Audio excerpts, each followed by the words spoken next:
people, Moino even Bakirgin is always Andrew as usual. Yeah, this video is going to, as you can tell, it's going to be another astrology based video, specifically agricultural astrology. You can find the original article linked in the description of this video. In that article, the videos that I have embedded are purely on my current country of residence, Suriname. And I simply wanted to quickly cover other locations, and I'm briefly going to go over everything. As you can tell, it's going to be on Florida, the US state Florida. This is an agricultural chart, specifically denoting the overall properties of Florida in terms of geographical layout, economic layout, societal layout, referring to anything household based or just socializing with people overall, the public en masse. It just goes on. Again, consult the article if you want to see specifically what agricultural astrology is about, and if you're unfamiliar, obviously, meaning that you're unfamiliar with it. But people that are familiar with it know what I'm talking about, so I'm not going to go into all of that. I'm going to dive right in. Again, consult the article and then come back and watch this video so that you'll have a better grip on it if it seriously interests you. For the rest, you're simply welcome to watch it miscellaneously. I, hypothetically speaking, don't care either way. Of course, not meant negatively. I mean that purely in a positive context. Now, so yeah, let's go. I cast this chart September the 26th thingy ago last year, 3:23 a.m. in the morning in my location. Now, the first house, I'm just going to give people a quick rundown. The first house represents a geographical layout. The second house represents economic opportunities. The third house represents day-to-day movement, infrastructurally speaking. The fourth house stands for the household and other things relating to its geographical layout, but to a much lesser extent compared to the first house. The fifth house stands essentially for recreational activities and creative outlets, to put it that way.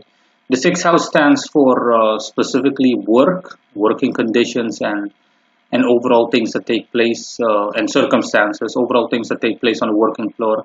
The seventh house stands for relationships that people have with each other in any given context, whether it be business wise, romantically, or in any way you can possibly imagine people having a relationship with one another. The eighth house stands for essentially several things. Specifically, it stands for, how do I put this? It stands for a much lesser extent of slight geographical properties, and it stands for financial affairs from the perspective of a business specifically. And for the rest, other miscellaneous things such as inheritances and the overall mortality rate. The ninth house stands for outdoor activity overall and political activity. The 10th house stands for authority figures overall. Think of the police, think of judges, lawmakers, and politicians that call the shots, so to speak.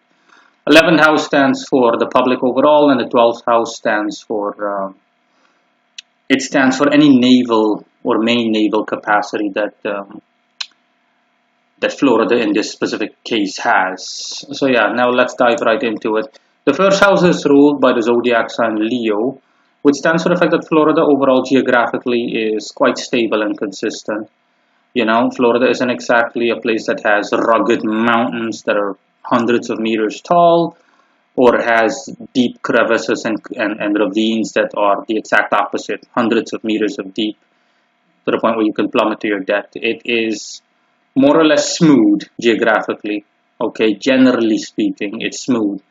And there's no activity in the first house, which simply stands for the fact that essentially regarding geography, Florida is neutral. Now, second house. The second house has a lot of activity, as you can tell. Venus and Mercury are there in Virgo, and the Sun and the Moon are there in Libra. In this context, Mercury represents men overall, and Venus represents women.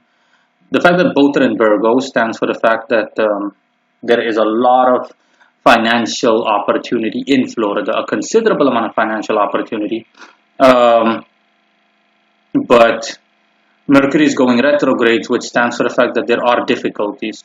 The opportunities are present, but there are difficulties and substantial difficulties in terms of realizing that financial potential. So think of someone that simply wants to move to Florida for economic opportunities. The person will, generally speaking, be able to do so, but there will be difficulties, substantial difficulties in terms of making money. Okay, for just generally miscellaneously complicated reasons. And women represent are represented by Venus, and which also stands for the difficulty that women have, which essentially brings out an undesirable part in them. Think of nagginess, being finicky, being fussy overall, throwing like, bitchy, hissy fits, stuff like that, due to issues regarding money through work. But that's what it stands for, okay? Virgo stands for money through work. The sun and the moon are there, okay, which only strengthen what I said or further support and confirm what I said. That there is a good deal, that this is essentially Florida's strongest trait. The sun specifically indicates that there is good economic potential in Florida. But again, the sun is weak in air signs and Libra is an air sign. The moon, however, is neutral in Libra. So that simply stands for the fact that, again, like I said, like the same way that Mercury and Venus already stated, there are difficulties, substantial difficulties. So simply put, there is money to be made in Florida when working there, but there are difficulties. It's not going to be smooth sailing. Now, the third house is empty, which stands for neutrality regarding infrastructure and just day-to-day movement. And the third house is ruled by Libra, which stands for a general balance. Um, the fourth house is ruled by Scorpio, which stands for you can disregard this, the south node. We're not going to treat those. I'm not going to treat those. The fourth house is also neutral, as well as the fifth house. The fourth house is ruled by Scorpio, which stands for the fact that Florida has swamps here and there and whatnot. Think of the Everglades, you name it. I'm not literally 100% sure if the Everglades are in Florida, but I'm like 99.99999% sure. You know, it's been a while since I've simply heard anything about the Everglades, but if I recall correctly, yeah, the Everglades are obviously in Florida. So that's an example. Okay, Scorpio simply stands for aggressive water. So essentially, think of any body of water like a lake, etc., that has an active wildlife that can be potentially deadly. So deadly, potentially deadly flora and fauna. And for Florida, that's the Everglades. But for the rest, it's neutral. The fifth house is ruled by Sagittarius, which stands for a lot of outdoor-based sports and activities present. Um, in terms of what you can do for fun, anything that can be seen as entertainment and whatnot. But that's a given. Any person that knows Florida knows that, yeah, obviously everything I've said is true. Um, Regardless of any Floridians are aware of it or not.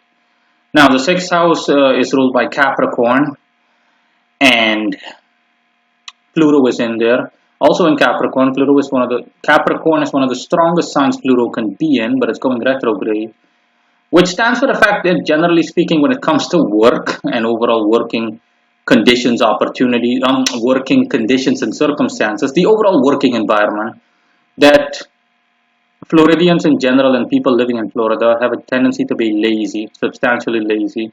They would rather chill on the beach than actually work overtime.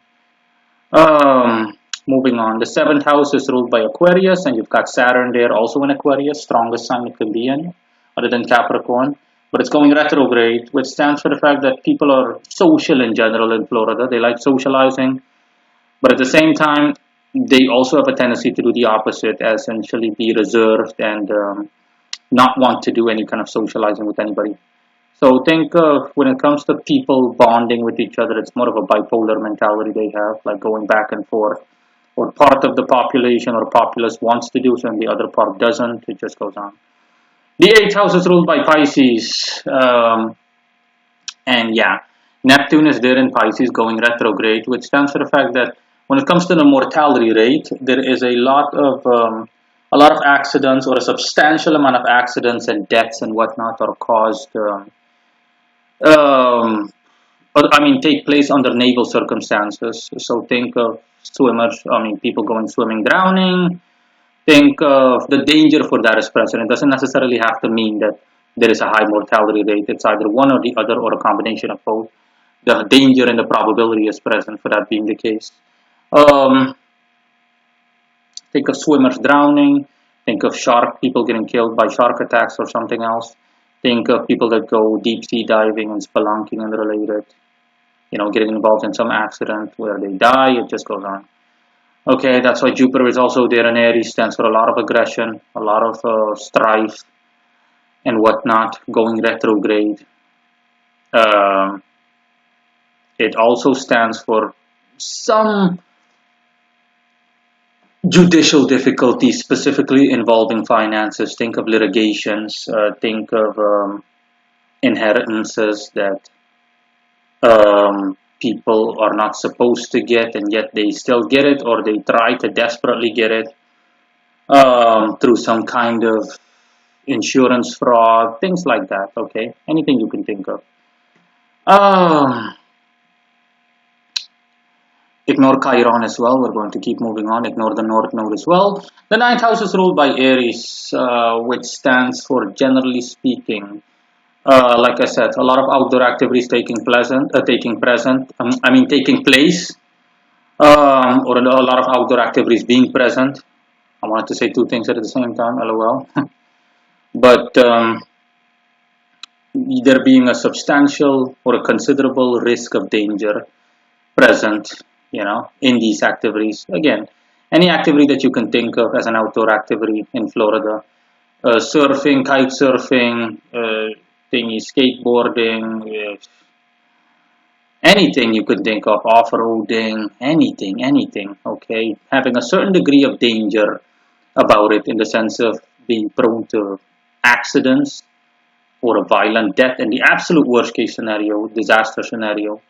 Think of the skateboarder scraping his knee, breaking a couple of teeth, stuff like that, okay? That's what Aries stands for. Risk of accidents through the aforementioned outdoor activities and whatnot. Um, the 10th house is ruled by Taurus, and you've got Uranus, and they're also going retrograde. Stands for lawmakers overall and people in positions of authority. Like I said, judges, think of police officers, anybody that can dictate to the citizenship or the overall citizenry what they ought to do and what they're supposed to do. Which stands for the fact that, generally speaking, they're stable, but they're slow to respond. I mean, from a neutral perspective, that's why Uranus is afflicted. Uranus is already weak in Taurus, and then it's also going retrograde, which does not bode well. So think of a robbery taking place and cops are, relatively speaking, slow to respond and or slow to solve the case or to make any specific headway, you name it. 11th house. 11th house is ruled by Gemini. You've got Mars in Gemini. And that simply stands for socializing, people socializing en masse through communication. So yeah, people like to talk to each other, whether it's through social media, overall media, or just in person. And the fact that Mars is there in Gemini stands for the fact that men are expected to essentially initiate said communication in public settings, in general or generally speaking. But Mars is in Gemini. Mars doesn't function all too well in Gemini in general. Mars is afflicted in air signs, and yeah, Gemini is an air sign. Which means that there are difficulties, okay, that, men generally speaking have difficulty doing so. There can be minor difficulties, minor to mild or moderate difficulties here and there. And then last but not least, the last house is the 12th house, ruled by Cancer, unsurprisingly. The fact that it's ruled by Cancer simply stands for the fact that Florida has a lot of water surrounding it and or in it. You've got Lilith there. Lilith is at its strongest in Cancer. Lilith is the black moon. We are going to cover Lilith. Lilith is like a lesser version of the moon. And yeah, it means the same thing that I said earlier. Lots of bodies of water, even in places that people overlook. A lot of water in Florida, ridiculous amounts of water. And the part of fortune, last but not least, is also in the 12th house, which is in Leo. The part of fortune in Leo stands for consistency, continuity, and stability, and essentially a source of strength. And the reason that the part of fortune is there stands for the fact that Florida's